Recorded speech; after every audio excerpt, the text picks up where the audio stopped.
তার পাশে দাঁড়াও, তাহলে তোমার বাঁচা হবে।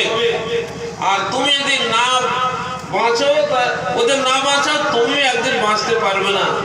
এটা আল্লাহর হুকুম। সম্মানিত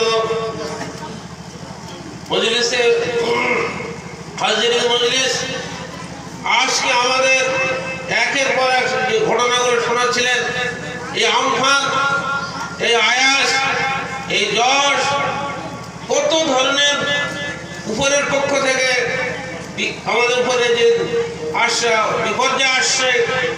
সেদিন গেলাম এই মইফিট, যাই না, আমরা পেপারে পড়েছি গ্রামের মধ্যে বাঘ ঢুকেছে। সে বাঘকে যদি কেউ মারে, তার যাবজ্জীবন কারাদণ্ড। আর বাঘ মানুষকে মেরে দেয়, তার মানুষের কোনো মূল্য নেই আমাদের দেশে। বাঘের